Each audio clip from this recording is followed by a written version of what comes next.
Okay, welcome back. We're on page 324 talking about where the heck do we store the user's state information. I can't store it on the PC because that's a security problem. I can't store it on the server because the server might change and I might be talking to a different server. So I need a third option, storing it in some sort of a database. So here's an example where I have internet, I have a load balancer, and then I have, 3 replicas, but I have a separate cookie storage. And again, this cookie storage is not complex. I mean, we're not storing an awful lot of information. And in fact, some of these are like in-memory databases, or not like a physical database like, Microsoft SQL Server where you store things in a table. This one could be just run, because you only need it for a short period of time. During that session, I need to store your information. But as soon as you close the browser, I'm out of here, dude, right? So very, very short-lived information. I do need to store it because you might switch between replicas, but after that, we're done. So a very light load. We're not talking about a tremendous load here. It's perfectly legitimate to have 3 replicated web pages and only have 1 cookie storage server. Okay, that makes kind of sense. Okay, so page 325 is talking about performance or resilience. And as I mentioned before, don't automatically assume that resilience, adding more of these guys, is suddenly going to make things run faster. Maybe. If we go back to the scenario where we talked about, the master kind of a thing, it's easy to talk about when we're talking about a database. Let's say I have 2 database servers, and it's for a bank. And so I'm getting ready to make a $100 deposit. And so luck would have it, I get this server over here. And so I make my $100 deposit. The machine says, wait a minute now. It is critically important that we synchronize these things all at once. So before I get an okay, your deposit has been successful, it stops, it makes the change to this database, and then sends that information over to the second one and waits for the second one to agree. That takes time. In fact, you may have noticed, like when you're doing financial stuff, you fire up your web browser and go to your bank and you want to do like a transfer or something. It's not immediate. Like when you hit the button, it doesn't just go, ding, we're done. Typically, you hit the button, it goes, okay. Well, that delay, that's where it replicates it to the other machine. So replicating. Now, let's just say I have 15 of these machines. And then I make a deposit for $100. That means it's going to have to say, well, hang on. Okay, do you agree? Do you agree?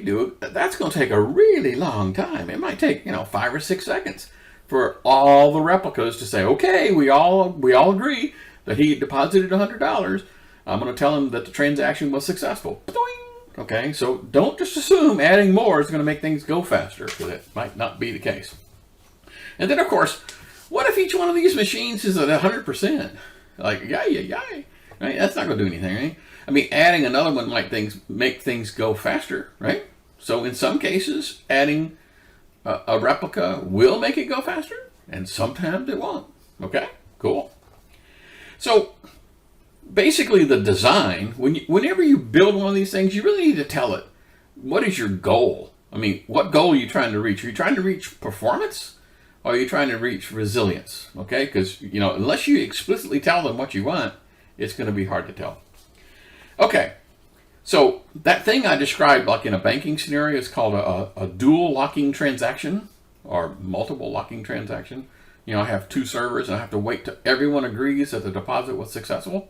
That's a good thing, right? You don't ever want to have your bank say, okay, you made a deposit, and then you log back in, this is deposit, what deposit? That ain't smart, right? Okay. So performance and scaling, page 326, they talk about, from a user's perspective, okay? It's 2 things. Does the dang thing work, and is it fast? That's the only thing they care about. They don't care about anything else, right? From a user's perspective.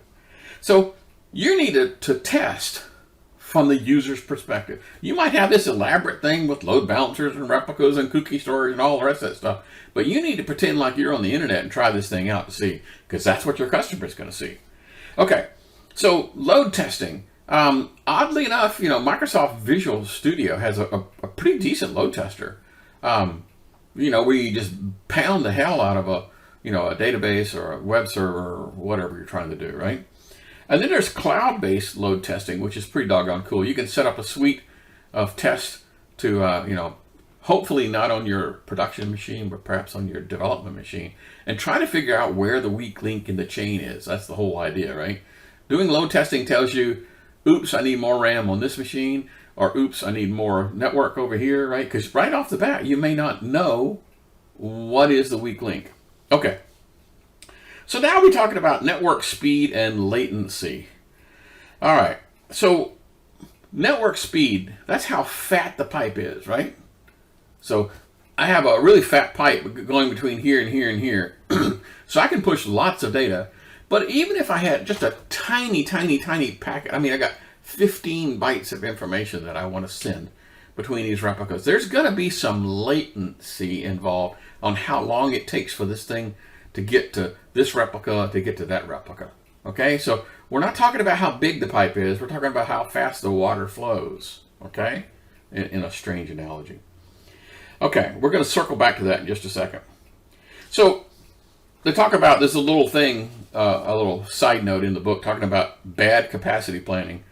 You know, the scenario goes, you know, they're putting this thing together and they wanted to save a few bucks. And so instead of, you know, fixing their machine up with the proper amount of RAM, they said, what the heck, let's kind of lowball it. Let's just give them a little bit of RAM. That'll be good enough. And then they deployed the thing, and the users, this was an internal customers, they didn't like it because it was slow and just annoying. And so it had very poor adoption and very bad first impression.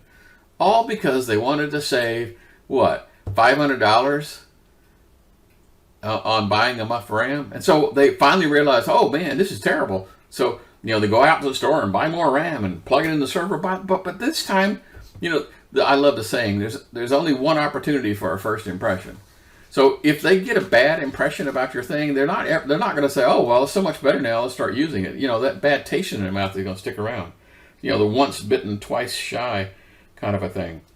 So even after you solve the problem, you're going to have slow adoption by the customers because you cheaped out on a key thing.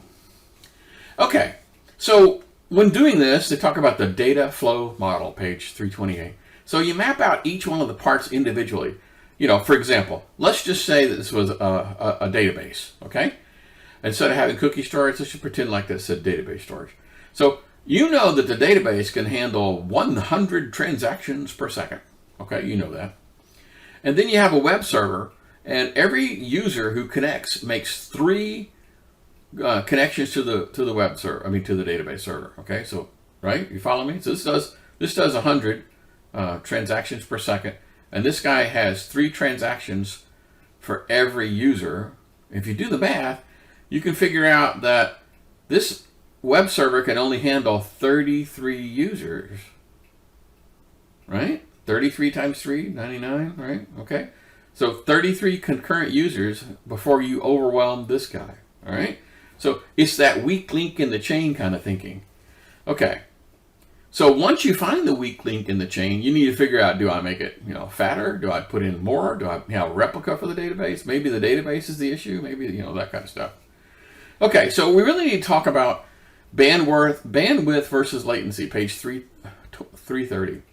So one more time, bandwidth is how big the water pipe is. You know, an 8-inch pipe is going to be able to handle a lot more water than a 4-inch pipe, right?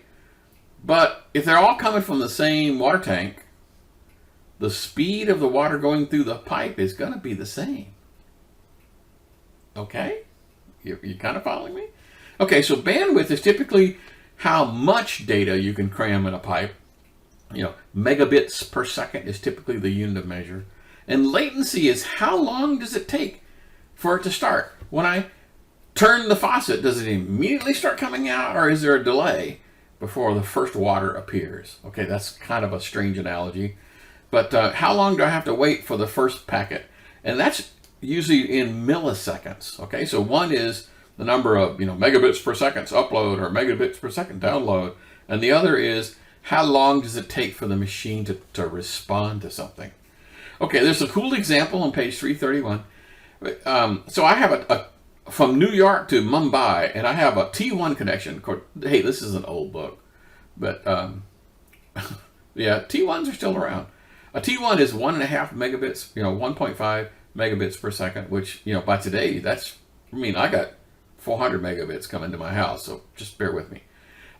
So a T1 connection going to Mumbai, and so let's say it takes 6 seconds for a packet.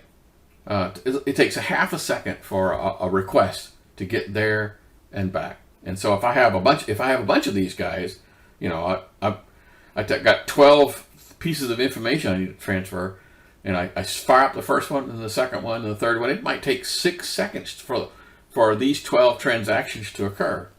Okay, so you thought, oh man, 6 seconds is just way too slow. I need a bigger pipe. So I'm going to go in there and spend money and get a T3 connection between New York and Mumbai. That'll solve the problem. No, not at all. Not even close. You're going to get the exact same performance because quite literally these packets are traveling at the speed of light across that cable, and you cannot make it go any faster than that. So the latency, is going to remain the same. Obviously the bandwidth is going to increase, right? But not latency. Okay, cool. There was this really cool movie. I actually have not seen this one yet. It's called The Hummingbird Project. And so it's all about, here we go. It's all about these guys who decide that we can make, commodities traders want to be able to have automatic trades. When something happens, they want to be able to go, aha, I want to get my order in before everyone else gets their order in. So latency is king here. And they quite literally propose tunneling through the Appalachian Mountains with a fiber optic cable to make the cable shorter to reduce latency. The entire movie is about this project to reduce the latency, to make it easier for commodities traders to end up getting faster response time. And if I can beat my competitor by, 2 or 3 milliseconds, I could actually make money. Okay? Kind of cool. Crazy project. Okay, so let's talk about latency. How do you solve a latency issue? Well, first of all, a fatter pipe is clearly not going to work. So there's a bullet list on page 332. The first one is move the work, whatever the work is, to the other side. Well, in the case of a commodity, a stockbroker, that's not going to work. Send requests in parallel. Remember I talked about in that scenario you had 12 requests and it took each one of them half a second. Well, don't send them separately. Bundle them together, okay? And have what's called a windowed request. A windowed request means I send stuff to the server at the speed at which the server will accept it. So in other words, I calculate how long it's going to take and then only send it to it at that rate, okay? And then use what's called a query list instead of individual items. If I want to hit 5, let's say it's a user database, and I want to hit 5 different users, don't ask for user number 4 and 12 and 18 and 19. Go ahead and get the entire list all at once, and then you can go through it yourself at your end. Okay, that kind of sort of makes sense? Okay, so latency is kind of a big thing in the gaming business, right? Particularly, online games are better example is video teleconferencing. I mean, when I say hello, I don't want it to be, wait, and then it says, oh, okay, gotcha.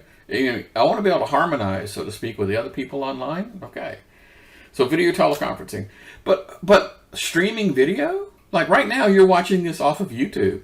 Does it matter if it took 1 second for it to start or 2 seconds for it to start playing? Once you hit the start button, you probably don't really care, right? That's what I'm thinking.